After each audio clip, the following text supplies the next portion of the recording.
Type Podcast. Here we go. Hello, around the block and around the world. This is where we discuss, debate, and deliberate all things diabetes. Represent type 2. My name is Dobie Maxwell, usually representing type 1, the vivacious, effervescent, and always in the know Miss Sammy Parker is off today. She is on assignment. Joining me in her place, type 2, the lovely, the talented, the always in the know as well, Miss Donna Cross. Hey, Donna. Hi, Dobie. How are you? It is a blast to have you back on. You were a great guest when you were on JMT before, and now we're a co-host. We're going to be diving into type 2. No offense to Sammy. Type 1 is her own world, and that's her expertise. But you and I have a different viewpoint in the diabetes world, and we're going to share that today. It sounds really good. I believe that type 1 and type 2, they do overlap in some way. So I feel that this will even benefit even type 1 in some way or another. You know, I think the whole thing is knowledge and education. Yes. And I know I learned working with Sammy that type 1 is different. I learned a lot about that. So hopefully type 1's listening will learn about type 2. And again, it's not all the same, but there are enough similarities that, you know, diet and exercise and things about depression. We talk about a lot of those subjects. But today we're going to talk about a type 2 exclusive, and that's a reversal, turning type 2 diabetes around. And unfortunately, type 1, you kind of got it for life. Type 2, we are blessed in a way that we can do something about it. Absolutely right. I've always thought that I've never quite understood that the person living with type 1 is a special person, because not only do they have to deal with being a human being, they also have to be an organ. And I cannot fathom how they do it. I cannot fathom how they cope.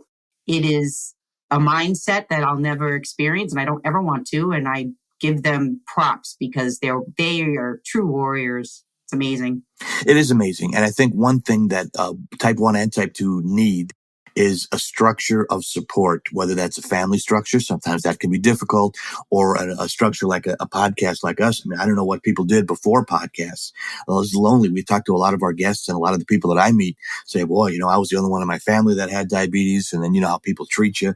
We have go back and listen to some past episodes. You know, they tell you what you can eat. Are you sure you can eat that with diabetes? Well, can I see your doctor's certificate? You're not a doctor, but you're telling me what I should be eating. And that can be really frustrating sometimes. And sometimes it's an insult, flat out. Yes. I think it is all perspective. I think people, for the most part, are well-meaning. However, there is a lot of, let's face it, ignorance. And I'm not talking about negative ignorance, just not a lot of knowledge. And like for me, when I was first diagnosed, Google was my friend. I mean, I Googled everything because in my family, there's type 1 and type 2, but they were all deceased. I had nobody to talk to. And my brothers and sisters who are still living, they don't have it. So it really was just me. And Google was my friend. There were no podcasts about it, nothing. Dead men tell no tales, as they say. No, it's really true. That's right. I don't know what people did. I mean, think about in the history of diabetes, which goes back centuries. Think of the time we have the podcast now. Is it, as we record this, 15 years, 10 years, whatever it is. But before that, it's just like, oh boy, fruit basket upset. Wild information, Wild West out there with no rhyme or reason. So today, I think we want to offer some encouraging stories, because one thing about you and I, Donna, we have turned our diabetes around. And for type 2s, not everybody does that. So hopefully our stories can help, at least encourage. Your story sure encouraged mine. So let's start with you, ladies first. As they say, tell your story so listeners, if they haven't heard it before, can catch up on who you are. Absolutely. Okay. Going way back, in my family, I have type 1 and type 2. My maternal aunt died at 9 years old from osteomyelitis, which basically is an infection in the bone masked by type 1. They didn't know that she even had type 1. And this was back in the 30s. Insulin was not readily available. So she died at 9 years old from that. My maternal grandfather lost both his legs and died at 71 years old. He ended up with adult onset type 1 when he was like 68 years old, which was extremely rare. They basically considered LADA diabetes, adult onset, but it was extremely rare back then.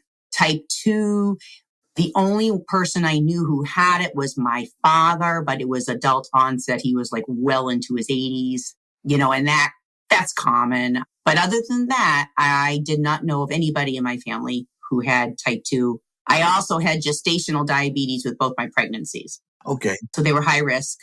Babies were fine.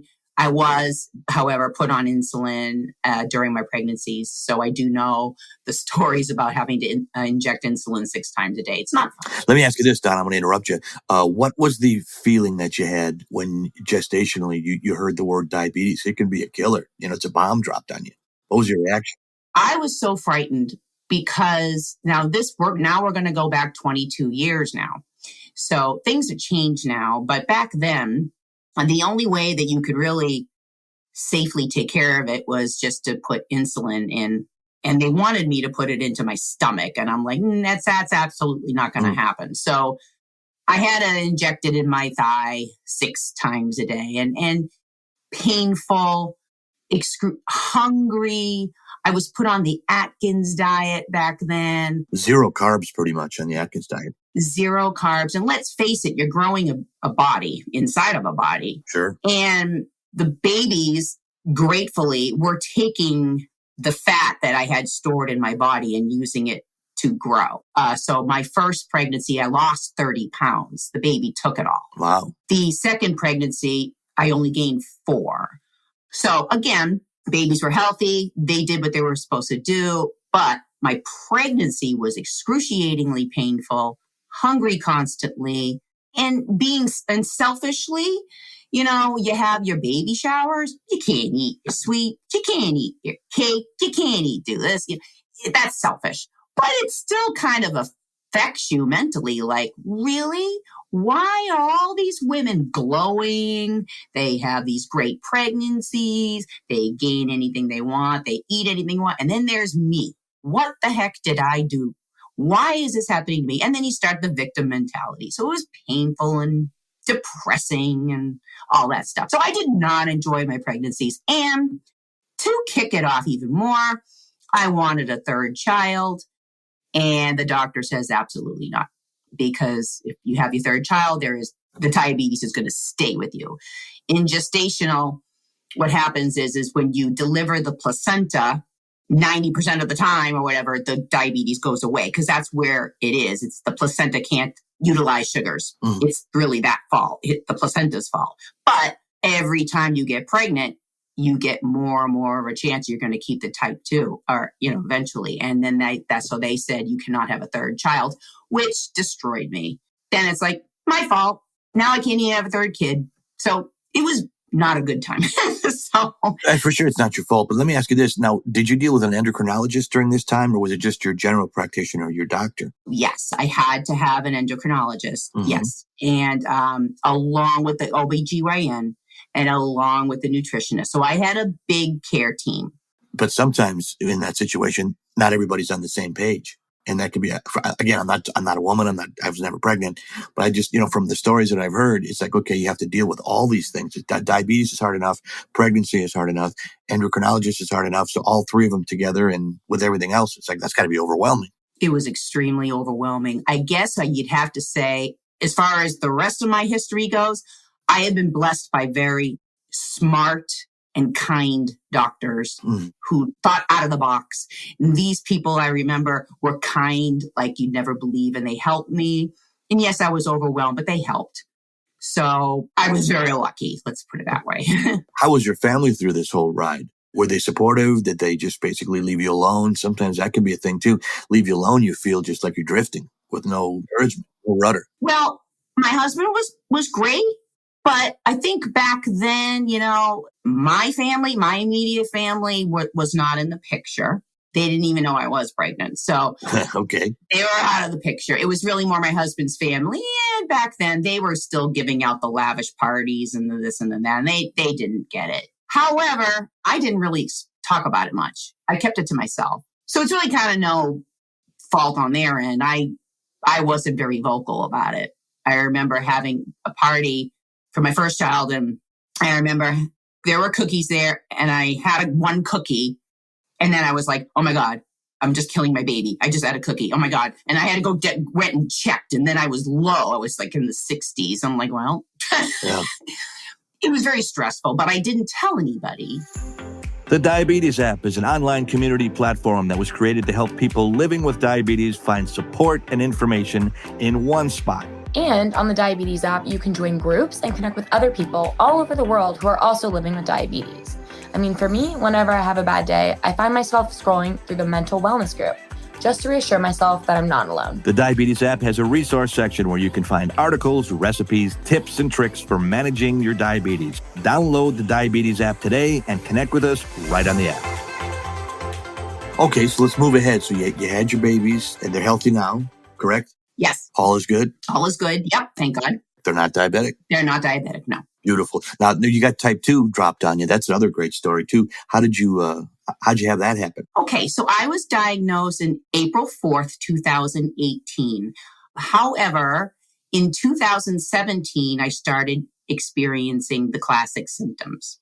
So I started experiencing, I had blindness in my left eye. The left eye just lost sight. That gets your attention, doesn't it? That got me attention. But as I say all these things, you're going to notice that I was in total denial because I knew deep down I was in trouble, but I didn't want to face it. So even blindness, I was still in denial. So it's very strange. I had the numbness and the tingling in my feet. I had incontinence. That was severe. And thirst. The thirst was crazy. I've never experienced this. It was like the water that I drank tasted like soda. It was like so delicious, and it was voracious and I couldn't get enough of it, but the thirst would just never go away, and dry mouth, and this is awful. Now, did your husband, obviously he noticed this, did he have anything to say, any input? Hey, you might want to see a doctor. How long did this go on? So this went on almost a year. So wow. No, he didn't, because I still wasn't vocal. I kind of suffered in silence because I knew what it was, but I didn't go to the doctor. I wasn't ready. Sure. And the only thing I remember is I was worrying about my eye, but I was like, well, I'll just go get new glasses. I'm getting old. So the weird thing about it is I went to go get new glasses, and then my eye started to come back. And it was like, oh, it's my glasses. It was very strange how the whole thing went. Like I was totally like no sight, and then it started getting blurry, and then it was clear. It was very, very strange. I just literally didn't talk about it. It is funny to me how much stronger women tend to be than men. I hate to make generalizations, but it's so true. You're going through all this, you lose your eye, you plug through it a year. For a guy, we get a paper cut. We're in the emergency ward about 5 minutes later. Oh my gosh, what am I going to do? It's amazing the mindset. And I have a lot of respect for you and Sammy and other women who just keep plugging. Because, boy, losing your eyesight, that's an attention getter. It's an attention getter. You're correct. And at the same time, while this was going on, we were moving we had a big old colonial, and we were downsizing to a condo at the time. And it was June, it was hot. And I'm also in denial and thinking, oh, well, all of these things are related to the fact that I'm moving and it's stressful, and, I need new sneakers. This is why I'm thirsty. It's so hot. I'm working so hard. I just was in denial constantly. So the funny thing was we moved into the condo, and literally all the symptoms went away, gone. I was like, okay, it's stress. Were you happy? Were you ecstatic when this happened? Breathed a sigh of relief, but still in the back of my head going, I don't know if I'm a ticking time bomb or not, but I'm going to just go with this, and I'm not going to say a word, and we're all going to be hush hush, and it's all going to be good. But deep down, I was like, I'm in trouble. I know I'm in trouble. Uh-huh. And I was. Easter Sunday was April 3rd, and I binged. I have an eating disorder since around the age of 3, along with major depression and generalized anxiety disorder. So I've had this since around the age of 3 years old. Part of my eating disorder is binging. Sunday, the day before, I binged like I've never binged in my life. For instance, so you have your Easter dinner, and then there's the dessert at the Easter dinner, and then you come back with all the leftovers, and then along with literally a tin of sugar cookies. And I remember eating the whole tin of sugar cookies, which must have been, I would say, 2 dozen maybe. And I ate it all. My husband never said a word. Normally, this time he said, gee, you ate all those. Interesting. So, which he just never did. So the next morning I went to work, didn't feel well. And it was around lunchtime, and I worked at a middle school, and I had to excuse myself. I wasn't feeling well. Went to the bathroom. I started bleeding profusely from the rectum. Oh boy, that blindness was bad. Yep. And I said, well, I'm in trouble. Went to the doctor, to the convenient MD, and they said, well, we think you have a bacterial infection in the bladder that may have spread. Let's check your urine. Immediately I went, uh-oh. They checked my urine. They came back. You're dumping sugar in your urine, Donna. We need to take your blood glucose test. I'm like, here we go. Knew it. And it was 510. Boy, that wasn't the time of day either, was it? And it was not the time of day. And they said, you're going into coma now. Let's go. So call my husband, kicked me to the ER, pumped me with fluid to check the status of my pancreas to see, if it was still creating insulin. And it was, because you're pumping fluid, and the more fluid that you pump, if your blood sugar goes down, that means your insulin is still being processed and your pancreas is in good shape. If it kept staying high or went up, then your pancreas died. So I was still producing insulin, heart, lungs, kidneys, good. They said, you have type 2 diabetes. Here's some metformin. Go see your doctor tomorrow. Thank you. Have a good day. Went to the doctor the next day. Yep, you got type 2. But I thought to myself, well, this guy's going to tell me I'm going to be on medication for the rest of my life. But he told me the hopeful words, we're going to get you off these meds. We're going to get this weight off. Now we're getting someplace. Now I wanted to get to that point in the story so we could turn it around for people listening, because I know a lot of people have stories that are off the charts. Yours is out there. Mine is out there too. How did you reverse it? Now that's good. The doctor put it in your mind that you could reverse this. I got the same thing with my diagnosis. It's like, okay, you get the bomb dropped on you, but then it's like, okay, but you can have something to do with the reversal. And that, I don't know about you, that motivated me. What happened when you got it? How did you reverse it? Yeah. When he told me that, I had hope. My highest weight, just so you all know, was 339 pounds. Wow. How tall are you, Donna? I'm 5'9". Okay. That's a lot of weight for 5'9". Yep. He set me up with a nutritionist. She taught me how to read nutrition labels. I started reading total carbs.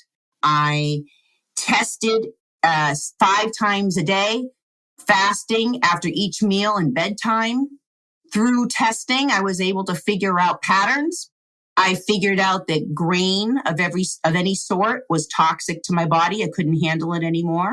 So I removed all grain-based carbohydrates, white and whole grain. My body couldn't handle it anymore, so I got rid of them. So I'm going to stop you there for people listening here. So that would include bread, pasta, what else? Rice, bread, pasta, anything with a grain, granola bars, baked goods, anything with a grain, oatmeal. Man, that's a lot to give up. It's a lot to give up, but I did it. Did you find it hard? Nope, because immediately, the minute I did it, the weight fell off. It was like magic. So you started at 339. How long did it take you? Give us some increments just in case someone gets, obviously everybody's different, but for you, that's a lot of weight to take off. So 339 pounds was my highest recorded rate and weight. And that was at my first pregnancy doctor's appointment. So from both pregnancies, breastfeeding, being more active, trying to work out, I had gotten myself down to 254. And 254 was my diagnosis of diabetes weight. Okay. So in 11 months, I went from 254 to 147. Wow. Congratulations. Got off metformin and all drugs. Now that's a happy ending, but let's get a couple steps before that. So now your exercise process, what was that? Obviously your diet, you got off all the grains. Did you eat 3 meals a day? Did you eat several meals a day? A lot of people have a lot of different information and it gets confusing sometimes. For me, it was only 3 meals a day, breakfast, lunch, dinner, no snacks. I had vegetables, lean meats, and fish, eggs, nuts. I could not eat fruit. That spiked me no matter what I did. Yeah, so basically I couldn't have any more fruit.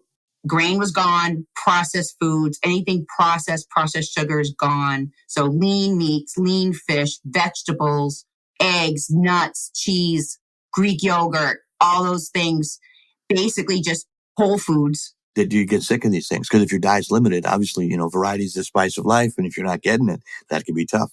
I guess I'm strange because I'm not sick of it. I'm almost at 5 years. It'll be 5 years next month, and I haven't touched a grain in 5 years. Wow. No, I'm not sick of it because I see what it did. And then I started walking every single day, 7 days a week without fail, at least 2 miles a day. Bingo. Now we're talking on the same page here. It's the walking and the exercising 7 days a week. And again, if you're listening to this and you just got diagnosed, I don't have time, 7 days a week, blah, blah, blah. I was like you, fear of diagnosis. And when the doctor said it, he said you could reverse it. And I said, well, how often should I exercise? He goes, how many days in a week are there? And I said 7. And he said, that's how many days you potentially could. But even if you did 4 or 5, it's still better than nothing that you were. Now, did you exercise at all? Obviously, if you're 339, you're probably not exercising that much before. At 339, I did not. But as I said, when I had the pregnancies and then I delivered the kids and then I nursed them. And then, of course, you're being a little more active because you've got toddlers and you're pushing baby carriages and things like that. Naturally, weight came off. And also in between, I tried to work out. I tried to walk more. I tried that and it helped. I got down to 254, but it wasn't enough. The damage was still done. But I'm grateful that I at least got there because if I was stayed in the 300s, maybe I'd be in worse place right now. I think you can pretty much assume that. I'm not a doctor, but I think, to getting the weight off. Now, people around you, obviously you lost a whole person. Did they notice it? Did you get positive feedback? I would assume you did. Yes, it was crazy. Actually, they're like, what's going on with you? What's happening? That type of thing. And once I started vocalizing what was going on with me, they were amazed. People were starting to listen to me and like taking my advice here and there. Maybe they started implementing things in their life. And I was like, wow, that's really great. So yeah, it was very positive. And even my kids, especially my son, he'll do the walking now, even himself. So, because they realize, well, if mom's got this, there's a potential that I'm going to get this. And so even they're adopting the healthy values and things. And that's really all I care about. My husband really, he's very now into the carb thing too. And I think he's turned paleo now. So he lost weight. So well, it's good that you're spreading the word in a good way. Now, let me ask you about your A1C. If you're 339 and what was your A1C, if you don't mind mine? My fasting blood glucose at diagnosis was 510, and my A1C was 12.3. I'm sorry. That's probably one of the highest ones I've heard. Yep. And now I'm consistently at 5. Good for you. And I check my blood sugar here and there still. They said I should check it whenever I feel like I need to. So every once in a while I will, just to see if I'm on track, and I'm still on track. And yeah, still, as long as I keep doing what I'm doing. I've added strength training to my life now, which helps even more because that helps your metabolism, burns more carbs. So I've added that. I drink a gallon of water a day. That helps. I think your favorite letter in the alphabet is P. It is. That's a lot of water. It's a lot of water. I'm doing the same thing. I'm just about to start the strength training as well. And I think, and people that are listening, if you're newly diagnosed, if you're like I was, and like 99% of the public, male and female, exercise is not appealing to you. It's like one of those things where you want to lay around, play video games, watch TV, whatever you do. And on paper, that sounds fun. And then you get sluggish, and then diabetes happens and a lot of bad things. But pretty soon, I think you're in the trap of it, and motion is just something you don't want to do. Then, no matter what starts it, if it includes fear of getting the diagnosis, I don't know about you, I got into it. I can't picture my days without walks. As we record this episode, this is day 322. I haven't missed a day of at least 10,000 steps or more. And again, I'm not comparing if you're doing 2 miles, 3 miles. Mine is about 5 miles. Yesterday, I did 7.5 miles. Wow. I didn't even realize it. It's one of those things I was talking on the phone. I listen to YouTube videos when I'm walking. So it's kind of like part of my day. I return phone calls and people say, "What, are you in your office?" I say, "Yeah, I'm walking through the store, the mall," things like that. It's just part of my life, and it's part of your life too. And that's the one thing I think we can give to listeners is it's not comfortable, but once you get in the groove, you don't want to get out of the groove. And the health benefits are so great. I just encourage people to get over that hump. 100%. And the other thing too, for me, I guess I could be a different type of person, but let's face it, if you started out in a sedentary lifestyle and you're diagnosed, I am not telling you now you need to go run a marathon. And that's a mistake too. No, this isn't how it works. I know I did that too. You got to get out there and you go, and then you're so tired after 3 or 4 days, you don't want to do it anymore. Then you skip a day. Bad habits happen. If it took you a long time to get in that groove, it'll take you a long time to get out of it. Exactly. And so that's why I say baby steps. Start by 5 minutes a day. Walk up and down your stairs twice. Go to the mailbox. Put on a leash on your dog and take the dog for a walk. But do it consistently every day and try to do a little bit after each meal. 5 minutes each meal. It counts. And the more that you do it, then you get stronger and you're like, ooh, maybe I can add 10 minutes. Maybe I can do a little bit more. And then once you get into the groove, and before you know it, you're walking a half an hour a day. But give yourself some time. It's not a race. We're not asking you to climb mountains. We just start a little bit. That way you won't get burnt out and you won't feel discouraged. Now, you bring up an interesting point to talk walking short walks after the meals. And I know there has been studies done that it helps keep your blood sugar stable. It's all good in that. What if people can't do that? I mean, to me, you live in a climate, as do I, where weather is an issue. And I think sometimes you have to make it happen. It has to be a priority. Now, I don't know about you, but in the winter months, I will walk in, and I'm probably too cheap to join a gym, but I go to, big grocery stores. There are places to get it done if you really want to. What are your secrets to doing it in inclement weather? Because that's the last thing you want to do is not go because of outside circumstances. You got to do it every day. I tout this and I will till the day I die. It's something called Walk at Home, and they are walking DVDs. And Leslie Sansone started it back in the 80s. She's retired, but it's still going on. They're DVDs, 1 mile, 2 miles, 3 miles, up to 5 miles. Pop in the DVD, do 15 minutes. You just stand in front of the TV and like walk. Stand right in front of the TV, march in place. And then there's very simple movements that you can do. I do that. I recommend it highly. I supplement this along with walking outdoors in the summer or spring. I love walking outdoors, but this keeps you consistent. And she's on YouTube. She has a Walk at Home app. It's amazing. She saved me. It's called Walk at Home. You've got to try it. And you can use bands. You don't have to. It's very flexible. You can make it your own workout. But as long as you stay to the beat, then that's the goal, staying to the beat of the music, just walking in place. If you had to give advice, because I know we get a lot of new people that are diagnosed listen to JMT, and I'm very grateful for all our listeners, but especially the new ones, because like you said, you and I, in our diagnosis, I was diagnosed in 2011, and I was just all alone, and it's scary and overwhelming and all those things. So hopefully we're just putting some tips out. So what tip would you give to somebody that's newly diagnosed with type 1 or type 2 that they can have some hope? My tips are this. Please make sure you test your blood sugar 2 hours after each meal and keep a logbook. And this is the only way you're going to know, because it's trial and error now, what foods affect your blood sugar. What foods can you eat? What foods show them, spike them.